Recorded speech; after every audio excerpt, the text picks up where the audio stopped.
दोस्तों नमस्कार। भारत का संवैधानिक विकास के तहत में ये चौथा वीडियो है। इससे पूर्व 3 वीडियो बन चुका है। आप लोग प्लेलिस्ट में जाकर सारे वीडियो मिल जाएगा, देख सकते हैं। और देखिए, पिछला वाला वीडियो देखेंगे तो आगे वाला भी समझ में सही से आएगा, इसलिए पिछले वाला वीडियो जरूर देखेंगे। जो नहीं देखें वो देखिए। संवैधानिक विकास के तहत में और कुछ वीडियो बनेगा इसके बाद भी, और फिर इसके टॉपिक को समाप्त कर दिया जाएगा।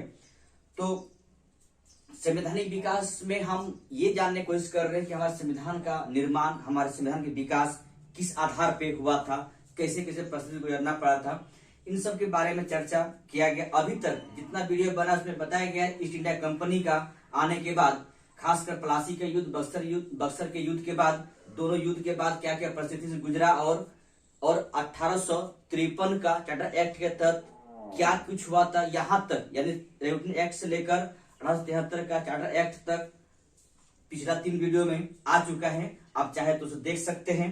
दोस्तों ध्यान रखेंगे कि अब जो यहाँ से बनने जा रहा है वीडियो, वो आपका जो होगा वो सिपाही विद्रोह के बाद, यानी एक ऐसा विद्रोह जो पूरे ब्रिटिश सत्ता का हलचल भूचाल मच गया था। ठीक है, उस विद्रोह के बाद कुछ घटनाएं घटी, हम उसके बारे में चर्चा करेंगे। और इसके बाद हमारे संविधान निर्माण में क्या उसकी आवश्यकताएं हुई, क्या मतलब क्या कुछ मिला, हम उन सब के बारे में चर्चा करेंगे। लेकिन दोस्तों ध्यान रखेंगे, सिपाही विद्रोह के बाद खासकर ब्रिटिश सरकार द्वारा या ब्रिटिश संसदीय व्यवस्था द्वारा हमारे प्रति कुछ नजरिया उसकी चेंज हुई, और इसके तहत में कुछ बातों को चेंज किया गया, बदला गया। जो ईस्ट इंडिया कंपनी द्वारा किया जा रहा था उन सब बात को छोड़ा गया। खैर, इन सब बात को हम इतिहास में देखेंगे, लेकिन यहाँ पॉलिटिक्स का पॉइंट व्यू से हम देखेंगे कि क्या कुछ बदलाव किया गया था। तो दोस्तों इतना सा ध्यान रखेंगे, जो नए हैं प्लीज सब्सक्राइब करेंगे, और जो सब्सक्राइब कर चुके हैं प्लीज लाइक करेंगे। Thank you. तो देखिए, पहला आज का एक्ट है, या आप अधिनियम कह सकते हैं। ये अधिनियम है भारत सरकार अधिनियम 1858। ये कब आया? सिपाही विद्रोह के बाद। सिपाही विद्रोह हो चुका था, उसके बाद जो अधिनियम आया वो पहला अधिनियम है 1858 का अधिनियम, भारत सरकार अधिनियम 1858। देखिए, सबसे पहला पॉइंट इसमें क्या है कि लॉर्ड पामस्टन, दोस्तों याद रखेंगे, लॉर्ड पामस्टन ब्रिटिश प्रधानमंत्री है, और कितने बार परीक्षाओं पूछ चुका है कि जब सिपाही विद्रोह हो रहा था भारत में, उस समय ब्रिटेन के प्रधानमंत्री कौन हुआ करता था? तो ब्रिटेन के प्रधानमंत्री लॉर्ड पामस्टन। इसने एक बिल लाया संसद में। वो कब लाया गया था? 12 फरवरी 1858 को। क्यों लाया गया था? द्वैत शासन का जो कुछ कमियां थी, दोष थी, उसको दूर करने के लिए। द्वैत शासन का मतलब क्या है? कोर्ट ऑफ डायरेक्टर्स और बोर्ड ऑफ कंट्रोल, इन दोनों के में कुछ कमियां थी, उनको दूर करने के लिए ये बिल लाया था संसद में। लेकिन बिल आने के बाद हुआ यूं कि इसका कुछ करें मतलब संसद में कुछ गतिरोध पैदा हुआ, और अंततः लॉर्ड पामस्टन अपना त्यागपत्र दिए। त्यागपत्र देने के बाद ब्रिटेन के प्रधानमंत्री बने लॉर्ड डर्बी। ठीक है, लॉर्ड डर्बी बने ब्रिटेन के प्रधानमंत्री। इसने एक बिल लाया 2 अगस्त 1858 को। ठीक है, 2 अगस्त 1858 को बिल लाया, और यही बिल जब महारानी विक्टोरिया ने साइन कर दिया, हस्ताक्षर कर दिया, उसके बाद यही बिल कहलाया भारत शासन अधिनियम 1858। ठीक है, जब महारानी विक्टोरिया ने साइन कर दिए लॉर्ड डर्बी का बिल को 2 अगस्त 1858 के बाद, तो यही बिल कहलाया भारत शासन अधिनियम 1858। और उसमें कुछ क्या प्रावधान थी उनके बारे में हम लोग जानने की कोशिश करेंगे। ठीक है दोस्तों, ध्यान रखेंगे। एक प्रधानमंत्री का नाम है लॉर्ड पामस्टन। इसने बिल लाया 12 फरवरी 1858 को, द्वैत शासन की जो कमियां थी दूर करने के लिए। कुछ कारणों से इसे त्यागपत्र देना पड़ा पामस्टन को। तब पीएम बने ब्रिटेन का, वो बने डर्बी। डर्बी ने एक बिल लाए, जो डेट लिखा हुआ है 2 अगस्त 1858 को। ये बिल पास होने के बाद संसद में महारानी के पास गया। महारानी उस समय हुआ करती थी विक्टोरिया ने साइन करने के बाद वो बिल कहलाया भारत शासन अधिनियम 1858। इसमें कुछ प्रावधान है, उन प्रावधानों को एक करके हम लोग देखेंगे, सिलसिलेवार ढंग से देखेंगे। दोस्तों आपको मैं ये आश्वासन देना चाहता हूँ इस बात को लेकर कि चैनल पे बने रहिए। आप लोग को पूरी तरह से कहने का मतलब है कि आप जिस चीज का तैयारी करना चाह रहे हैं वो वहां तक आप पहुंच जाएंगे, फाइनली आपका हो जाएगा। ठीक है, देखिए पहला प्रावधान है, क्या प्रावधान था कि भारत शासन, जो भारत में शासन चल रहा था, कोई किसका चल रहा था, कंपनी का, यानी कंपनी का मतलब है ईस्ट इंडिया कंपनी का, उससे छीन कर ये शासन किसके पास चला गया, ब्रिटिश ताज के पास। दोस्तों ध्यान रखेंगे, भारत शासन जो कंपनी के पास था, यानी ब्रिटिश ईस्ट इंडिया कंपनी के पास था, ये चला गया किसके पास, ब्रिटिश ताज के पास, यानी ब्रिटिश राजा के पास। ठीक है, क्राउन के पास चला गया। इसके बाद जब क्राउन के पास चला गया ये शासन, तो उस समय हमारे यहाँ का वायसराय हुआ करता था, या गवर्नर कह लीजिए, हुआ करता था लॉर्ड कैनिंग। तो वायसराय या गवर्नर जो लॉर्ड कैनिंग हुआ करता था, तो वो जो शासन उनके पास चला गया, उसकी उद्घोषणा यानी उसकी सूचना देने के लिए भारत में एक कहने के बाद सम्मेलन बुलाया गया। सम्मेलन कहाँ बुलाया गया था, इलाहाबाद में। ठीक है, इसकी उद्घोषणा कहाँ किया था, इलाहाबाद में। और कब किया था, 1 नवंबर 1858 को। ब्रिटिश ताज के पास जब शासन चला गया, उसकी उद्घोषणा किसी को करना था, तो कौन करता, इंडिया में एकमात्र है वायसराय या भारत गवर्नर, वो कौन थे, लॉर्ड कैनिंग। उसने उद्घोषणा किया, कहाँ किया, इलाहाबाद में। कब किया, 1 नवंबर 1858 को किया। दोस्तों याद रखें, कितना पूछ चुका है, उद्घोषणा कहाँ किया गया था, तो इलाहाबाद में किया गया था। कब किया था, 1858 को, 1 नवंबर 1858 को। सेकंड है, देखिए कोर्ट ऑफ डायरेक्टर्स, बार बार मैं बोल रहा हूं, दो शासन, कोर्ट ऑफ डायरेक्टर्स और बोर्ड ऑफ कंट्रोल, इसको समाप्त किया। और इसके जगह में कौन आया, भारत सचिव। तो ध्यान रखेंगे, कोर्ट ऑफ डायरेक्टर्स और बोर्ड ऑफ कंट्रोल को समाप्त किया, और इसके जगह में कौन आया, भारत सचिव, जिसको इंग्लिश में कहते हैं secretary of state for India.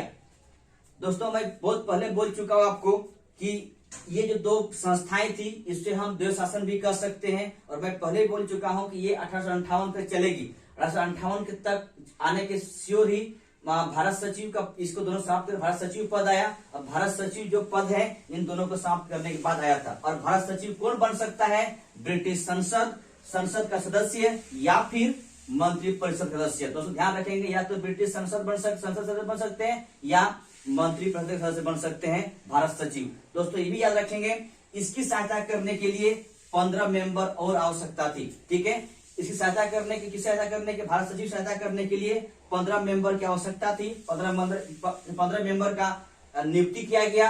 8 member crown के द्वारा और 7 मेंबर कंपनी के द्वारा। दोस्तों ध्यान रखेंगे, भारत सचिव की सहायता करने के लिए 15 मेंबर की आवश्यकता थी, जो कि 15 मेंबर नियुक्ति किया गया। 8 भारत क्राउन द्वारा और 7 कंपनी द्वारा। और एक बात ध्यान रखेंगे, जो 15 मेंबर में कम से कम 9 मेंबर ऐसा होना चाहिए जो भारत में 10 वर्षों तक उसका अनुभव हो, सेवा कार्य किए हो। दोस्तों ध्यान रखेंगे। दूसरी बात और याद रखेंगे दोस्तों कि भारत सचिव और 15 सदस्यों का जो वेतन होगा वो भारत राजस्व से प्राप्त होगा। यही है धन का बहिर्गमन। यानी भारत सचिव और जो 15 मेंबर्स होंगे उसका सहायता करने के लिए, उनका वेतन और भत्ता कहां से प्राप्त होगी, भारत का राजस्व से प्राप्त होगा। आगे चलते हैं। ठीक है, देखिए अध्यक्ष, एक बात और दोस्तों ध्यान रखेंगे कि भारत, ये जो सदस्य होंगे, इसको एक संस्था नाम दिया गया, वो नाम दिया गया भारत परिषद, यानी इंडिया काउंसिल। ठीक है, इंडिया काउंसिल नाम दिया गया। दूसरी बात है कि ये इंडिया काउंसिल का जो अध्यक्ष कौन होंगे, वो भारत का सचिव होगा। इस 15 सदस्य जो है, इसका एक परिषद का नाम दिया, उस परिषद होगा भारत परिषद, जिसको इंग्लिश में कहेंगे इंडिया काउंसिल। और इंडिया काउंसिल का अध्यक्ष कौन होंगे, वो होंगे भारत का सचिव। दूसरी बातें, भारत सचिव जो है वो अपने सदस्यों को, यानी कहने मतलब उसकी सहायता करने जो सदस्य हैं उसे वो हटा नहीं सकते हैं। कौन हटाएंगे, तो ब्रिटिश संसद हटाएंगे। ठीक है, अगर इन 15 सदस्यों को हटाने का बारी जब कभी आएगा, तो भारत सचिव हटा नहीं सकते। हटा कौन सकते हैं, सिर्फ ब्रिटिश संसद ही उसे हटा सकते हैं, इन 50 मेंबर्स को, जो भारत परिषद के नाम से जाना जाएगा, जिसे आप इंडिया काउंसिल के नाम से जानेंगे। आगे चलते हैं। दोस्तों ध्यान रखेंगे, भारतीय गवर्नर जनरल क्या हो गया, भारतीय सचिव की आज्ञा अनुसार काम करेंगे। तो ध्यान रखेंगे, भारत का जो भारतीय गवर्नर जनरल होगा, वो अब भारत का जो सचिव होगा उसकी आज्ञा अनुसार काम करेंगे, ये बाध्य कर दिया गया। यानी अब गवर्नर जो सचिव बोलेंगे वही काम करेंगे। ये इस एक्ट के तहत में, इस अधिनियम के तहत में भारत की गवर्नर का थोड़ा सा हाथ पैर बांध दिया गया। ठीक है, और दूसरी बात है, आपने सुना होगा कि अब गवर्नर वायसराय हो गया, वायसराय कहा जाएगा। तो वायसराय क्यों कहा जाएगा? क्योंकि ब्रिटिश सम्राट का वो प्रतिनिधि के रूप में काम करना शुरू कर दिया। ठीक है, क्योंकि पहले क्या होता था, कंपनी का प्रतिनिधि था, कंपनी का सब कुछ करते थे। अब क्या हो गया, ब्रिटिश सम्राट का प्रतिनिधि हो गया, इसीलिए अब गवर्नर जनरल का नाम चेंज होकर वायसराय नाम हो गया। इस प्रकार भारत का अंतिम गवर्नर जनरल और प्रथम वायसराय लॉर्ड कैनिंग होगा। दोस्तों ध्यान रखेंगे, भारत का अंतिम गवर्नर जनरल और प्रथम वायसराय कौन होगा? वो लॉर्ड कैनिंग होगा। दोस्तों ध्यान रखेंगे। आगे चलते हैं और हम लोग देखते हैं भारत शासन अधिनियम 1861, या आप कह सकते हैं भारत परिषद अधिनियम 1861। 1861 हमारे संविधान के निर्माण में या संवैधानिक विकास में बहुत बड़ा एक माइलस्टोन के रूप में सामने दिखाई पड़ता है। देखिए सबसे बड़ी बातें क्या है? देखिए संवैधानिक विकास का सूत्रपात किया गया क्योंकि सर्वप्रथम भारतीयों को शासन में भागीदार बनाने की कोशिश किया गया और साथ में लाया गया। तो ध्यान रखेंगे, संवैधानिक विकास का सूत्रपात इस भारत परिषद अधिनियम 1861 के तहत किया जाता है। क्यों इसको कहा जाता है इस तरह की? हमारे संवैधानिक विकास में एक माइलस्टोन के रूप में दिखाई पड़ रहा है, क्योंकि भारतीय सर्वप्रथम पहली बार भारतीयों को भागीदार बनाने की बात किया गया था कि भागीदार बनाया जाए भारतीयों को। इस तरह आप कह सकते हैं संवैधानिक विकास में ये परिषद अधिनियम 1861 बहुत बड़ा माइलस्टोन के रूप में काम किया। दूसरी बात ध्यान रखेंगे दोस्तों कि गवर्नर जनरल जब परिषद हुआ करता था, उसकी मेंबर 6 था, उसको बढ़ाकर कितना मेंबर कर दिया? 12 मेंबर। और 12 मेंबरों का जो कार्यकाल होगा वो होगा 2 वर्ष। और जितने मेंबर 12 मेंबर आपको दिखाई पड़ रहा है यहाँ पर, सभी का सभी मेंबर मनोनीत होगा। ठीक है, मनोनीत होगा। तो ध्यान रखेंगे, मनोनीत होगा। और वायसराय जो उस समय हुआ करता था लॉर्ड कैनिंग, आपको पता है वायसराय लॉर्ड कैनिंग हुआ करता था।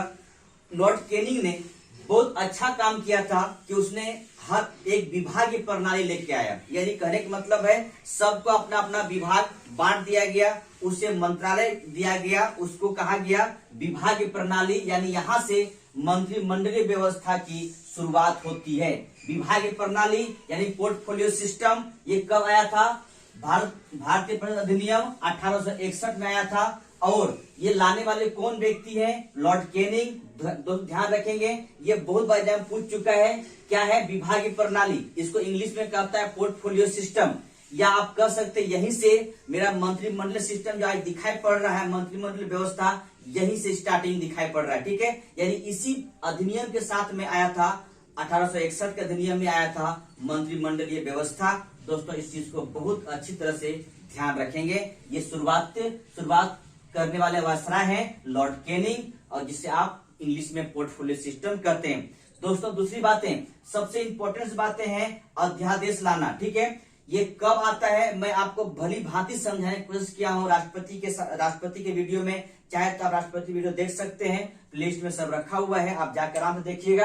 ठीक है, देखिए संकट काल की दशा में, जब देश में कोई संकट काल आ गया है, संकट काल की स्थिति में है, ठीक है, उस समय जब विधान परिषद नहीं चल रही है, इसकी अनुमति के बगैर गवर्नर अध्यादेश ला सकते थे। उस समय की बात है, अभी की बात मैं नहीं कर रहा। अभी का क्या प्रोसेस है आपको जाना पड़ेगा राष्ट्रपति वीडियो में और देख लीजिएगा सही तरीके से ऑर्डिनेंस के बारे में, अध्यादेश के बारे में। ठीक है, तो उस समय क्या था कि अगर संकट काल, देश में कोई संकट काल स्थिति पैदा हो गया हो और विधान परिषद उस समय नहीं है या नहीं चल रही किसी कारणवश, उसकी अनुमति के बगैर गवर्नर अध्यादेश यानी ऑर्डिनेंस ला सकता है। अभी अगर इस परिप्रेक्ष्य अभी देखेंगे, हम अपने संविधान की बात करेंगे फिलहाल, तो वो अनुच्छेद 123 में है। दोस्तों ध्यान रखेंगे 1 2 3 इस अनुच्छेद में अभी फिलहाल अध्यादेश है।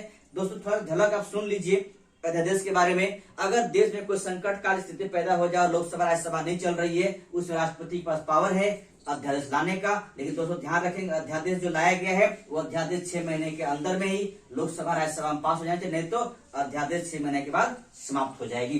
ठीक है, आगे चलते हैं। मुंबई और मद्रास को कानून बनाने का फिर से आदेश दे दिया गया। मुंबई और मद्रास को जो कानून बनाने का अधिकार छीना गया था, वो फिर से इस अधिनियम के तहत दे दिया गया और बंगाल में 1862, उत्तर पश्चिमी सीमा प्रांत में 1886 और पंजाब में 1897 में विधान परिषद की स्थापना की गई। विधान परिषद स्थापना की गई। आगे बढ़ते हैं और दूसरी बात ये और जान लीजिए कि संवैधानिक विकास दृष्टिकोण में यह अधिनियम महत्वपूर्ण है, क्योंकि भारतीयों को पहली बार विधि बनाने में साथ लिया गया था। मैं पहले बोल चुका हूं, यहाँ पर दोबारा रिपीट हो गया यहाँ पर से कि पहली बात है ये कि इतना अच्छा इंपोर्टेंस ये बातें हैं कि आप कह सकते हैं कि संवैधानिक विकास में ये अधिनियम हमारा माइलस्टोन साबित हुआ, क्योंकि भारतीयों को यहाँ पर से क्या किया, पहली बार कहा गया कि आप विधि बनाने में आप साथ आइए और उसका साथ सहयोग भी लिया गया था भारतीयों को। और इससे पहले इसको याद रखेंगे कि बंगाल को 1862 में, उत्तरी पश्चिमा प्रांत को 1886 में और पंजाब को 1897 में विधान परिषद की स्थापना की गई थी। इस चीज को आप लोग याद रखें। दोस्तों आज यहीं तक, फिर हम लोग अगले वीडियो में मिलते हैं। तब तक के लिए जय हिंद, नमस्कार, धन्यवाद, थैंक यू।